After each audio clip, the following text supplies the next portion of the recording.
Sekali peristiwa, berkatalah Yesus, "Aku bersyukur kepadamu Bapa, Tuhan langit dan bumi, sebab misteri kerajaan-Mu Kau sembunyikan bagi orang bijak dan orang pandai, tetapi Kau nyatakan kepada orang kecil. Ya Bapa, itulah yang berkenan kepadamu. Semua telah diserahkan Bapa kepadaku, dan tidak seorang pun mengenal anak selain Bapa, dan tidak seorang pun mengenal Bapa selain anak, dan orang yang kepadanya anak itu berkenan menyatakannya. Datanglah kepadaku kamu semua yang letih lesu dan berbeban berat, aku akan memberikan kelegaan kepadamu. Pikulah kuk yang kupasang dan belajarlah daripadaku, sebab aku lemah lembut dan rendah hati, maka hatimu akan mendapat ketenangan. Sebab enaklah kuk yang kupasang dan ringanlah bebanku."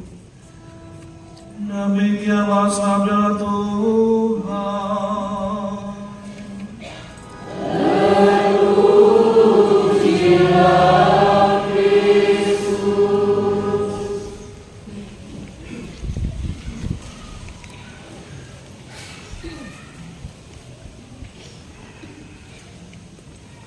Saudara-saudari yang terkasih, kalau manusia itu mudah berbangga dengan prestasi. Orang tua kalau bangga anaknya itu berhasil dalam segala hal.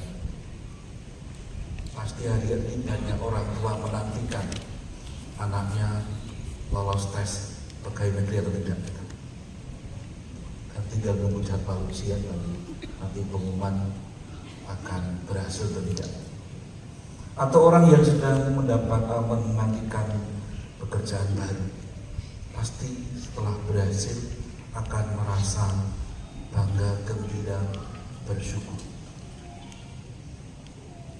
Ada banyak hal yang membuat orang itu bangga.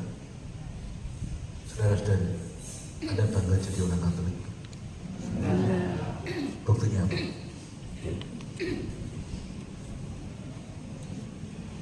Pernah tidak terbersit dalam hatiku, aku bangga sebagai orang Katolik? Kalau tidak ditanya, belum tentu bangga. Bangga tidak Anda dibaptis? Pernahkah Anda berdoa sebagai ungkapan bangga pribadi yang dibaptis, pribadi Katolik, berdoa kepada Santo Pelindung? Sering lari, lupa bahwa saya itu punya Santo atau Santa Pelindung yang menyertai perjalanan hidupku. Itu ya, kadang-kadang lupa ya. Maka nanti setelah misal malam hari ini berjumpa di sana, jangan lupa doa mohon perlindungan kepada Santo atau Santa Pelindung, puji syukur nomor 217. Di sana juga dikatakan belajar kekudusan dari Santo Santa Pelindungku. Bangga. Hari ini pada peringatan Santo Fransiskus Assisi, bacaan pertama dari surat Paulus kepada umat di Galatia. Ia bangga bukan karena prestasi, bangga bukan dipilih oleh Yesus untuk mewartakan, iya, tetapi ia bermegah dalam salib Tuhan. Apa? Bermegah dalam salib Tuhan. Apa keren? Saudara-saudara, apa yang dikatakan Paulus? Saudara-saudara, aku tidak mau bermegah selain dalam salib Tuhan kita Yesus Kristus. Berat atau keren? Wah, ada dapat berat, ada yang keren itu. Kalau kita yakin sebagai pribadi yang dibanggakan, baptisan akan iman yang saya miliki, kita berani berbekah dalam salib Tuhan. Artinya apa? Paulus mengajak kita bahwa hidupku yang telah diselamatkan oleh Yesus itu makin diubahnya. Di akhir selanjutnya tadi, dalam bacaan yang pertama, ditegaskan sesuatu yang sangat indah. Selanjutnya, janganlah ada orang yang menyusahkan aku, karena pada tubuhku ada tanda-tanda milik Yesus. Dalam tubuhku ada tanda-tanda milik Yesus. Apa itu tanda-tandanya apa? Satu, kasih. Dua,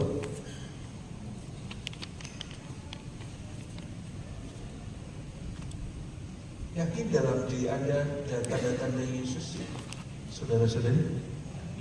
Yakin ya? Yakin? Satu, kasih. Dua, apa lagi? Iman. Tiga, harapan. Cukup itu? Yang lain? Tidak ada pengampunan ya berarti? Dalam Yesus ada pengampunan. Dalam Yesus ada pengorbanan sampai di kayu salib. Lahirlah keselamatan. Apakah hatiku, hidupku sehari-hari benar-benar mendatangkan, menghadirkan tanda-tanda Yesus tadi, yang berbelas kasih, yang mengampuni, yang melibatkan siapapun itu. Yesus memanggil lagi seorang pemungut cukai. Yesus mengampuni perempuan Samaria yang berdosa. Dalam diriku, dalam diri Bapak Ibu saudara-saudari suster, ada tanda-tanda Yesus yang semuanya membuat kalau orang berjumpa dengan kita itu ya akhirnya damai. Begitu ya? Betul dong? Jangan sampai di komunitas Romo Suster Muda berjumpa dengan temannya itu udah mulai mas. Jangan sampai pula suami istri itu ketika diajak ngomong entarnya kapan, sampai stres itu. Menunggu entar itu luar biasa berat. Dalam diriku ada tanda-tanda Yesus yang harus saya pancarkan. Bahasa keren sekarang itu kan harus menyala gitu. Itu ya, menyala. Siap menyalakan tanda-tanda Yesus? Siap deh. Satu sajalah, dengan damai, membawa damai. Kalau orang berjumpa dengan saya, mari membawa damai. Ayo. Seperti kalau kita berjumpa dengan anak kecil masih bayi itu, gemes gitu. Apakah masa kita itu gemes gitu atau jengkel gitu? Artinya orang yang berjumpa dengan saya itu betul selalu mempunyai kegembiraan yang luar biasa. Dalam diri kita ada tanda-tanda Yesus. Dalam Injil Matius yang kita dengar malam hari, salah satu tanda yang lain dari Yesus adalah Dia selalu datang kepada Bapa. Dalam peristiwa hidupnya, Yesus yang meluangkan waktu, mengkhususkan waktu untuk berdoa kepada Bapa di surga dalam peristiwa hidup. Dan itu juga harus kita miliki. Sementara yang lain, kesetiaan dan ketaatan Yesus untuk memanggul salib, melaksanakan tugas misinya sampai di kayu salib. Dalam Injil Matius tadi juga disebutkan, kalau kita letih, lesu dan beban berat, maka kita datang kepadanya dan Ia akan memberikan kelegaan. Dan itu sudah Sudah ya? Sering tuh datang, entah di Gua Mojosongo, Maria ini, di tempat lain, entah dimanapun. Ketika kita berbeban berat, kita datang kepada Tuhan. Itu sudah. Tapi yang berikutnya ini yang kadang-kadang, apa itu? Pikulah kuk yang kupasang dan belajarlah daripadaku. Datang oke, mikul kuk. Saudara-saudari, kalau ada dalam diri kita ada Yesus, datang kepada Allah oke, mikul kuk? No. Yes.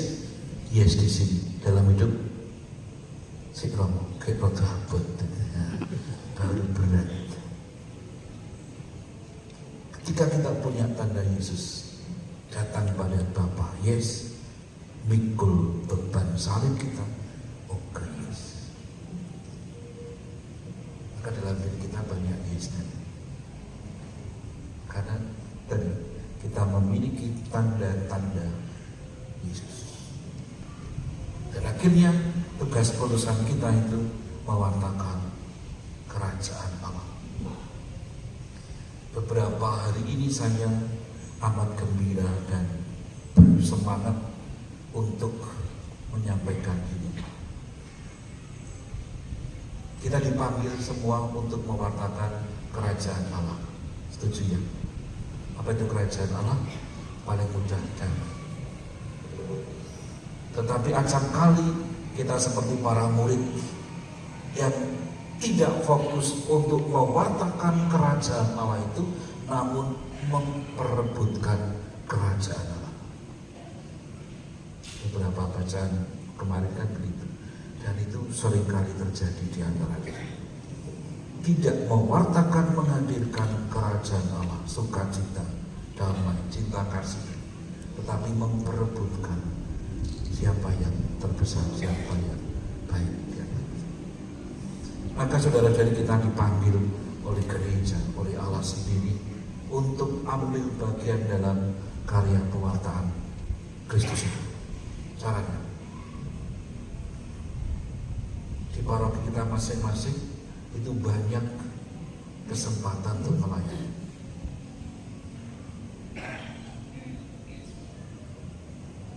Kelompok remaja itu membutuhkan banyak teman. Ada yang bersedia menjadi pendamping remaja yang ada di sini? Yang sudah ada, yang mau. OMK membutuhkan orang-orang yang mau ambil bagian di sini. Siapa yang mau jadi pendamping kelompok lansia? Mereka butuh teman. Dan tidak banyak orang mau. Karena dia memperebutkan kerajaan Allah, tidak ikut menghadirkan kerajaan. Itu perutusan yang nyata di tempat kita masing-masing, di sekitar kita, saudara-saudari, sejalan dengan arah keuskupan Agus Semarang. Apa itu? FIBB. Membutuhkan tenaga-tenaga untuk hadir di sini. Kalau kita belajar dari Santo Fransiskus Assisi yang diperingati tanggal 4 Oktober, perjumpaan dengan Yesus membuat dia bertobat. Dari orang ke keluarga kaya, dia hidupnya tidak terpuji dan foya-foya, karena perjumpaan dengan Yesus dia bertobat. Dia pulang setelah mengalami perjumpaan dalam doa. Dia pulang ke rumah, ambil kain bapaknya, lalu dijual dan diberikan orang miskin. Pertobatan radikal. Habis itu meninggalkan kekayaannya dan memperhatikan orang-orang yang kecil, yang miskin. Bapaknya Yusuf diberi pakaian, lepaskan semua. Pertobatan Fransiskus terwujud dalam perhatian kepada saudara-saudara yang sangat membutuhkan. Maka saudara-saudara yang membutuhkan itu tidak hanya orang miskin, tapi tadi yang saya sebut, kelompok remaja anak-anak, OMK, lansia membutuhkan tangan-tangan Anda. Siap bertobat? Mau? Yakin? Nanti pulang dari sini, hari Minggu lapor Pak, saya mau jadi pendamping lansia. Keren. Begitu ya? Kita udah bersama seperti setuju gitu. Pertobatan diwujudkan tidak hanya iya, tetapi sungguh diwujudkan dalam karya kasih. Termasuk Fransiskus dalam pertobatannya itu dia mencintai alam semesta. Dan kita juga dipanggil untuk itu. Mencintai alam semesta sebagai ungkapan kasihnya kepada Allah, sebagai wujud pertobatannya yang menanggalkan jubah kekayaan, pakaian kekayaan, dan berikan itu perhatian kepada sesama dan banyak orang serta lingkungan. Saudara-saudari, mari kita bersama juga belajar dari Santo Fransiskus. Sekali lagi, pengalaman ketersentuhan akan Yesus ini pasti akan mengubah saya. Kalau belum mengalami ketersentuhan itu akan sulit mengadakan perubahan. Ketersentuhan dengan Yesus, klik dengan Yesus, maka mendorong saya untuk melakukan karya cinta kasih, karya pelayanan, dan ikut serta dalam pewartaan kerajaan Allah, menghadirkan kerajaan Allah.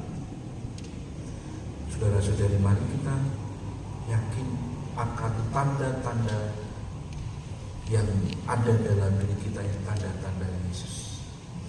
Nanti keluar selesai misa hari ini, jangan lupa kembangkan dalam diriku ada tanda-tanda Yesus.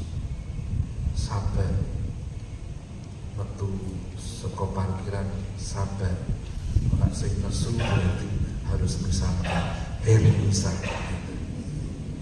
Nah, orang sabar berarti tanda-tanda Yesus itu belum menjadi bagian dari hidup saya. Saya belum mengalami ketersentuhan yang membuat saya berubah, yang membuat saya menjadi manusia baru dalam Yesus tadi, yang membuat saya bangga, saya bermegah akan salib Tuhan, bangga akan baptisan yang kau miliki, atas iman yang kau miliki, atas pelayanan yang melaksanakan ku terima, dan makin melibatkan banyak orang untuk ikut serta dalam gerak menghadirkan tanda-tanda Yesus. Kita hening sebentar. Kemuliaan kepada Bapa dan Putra dan Roh Kudus.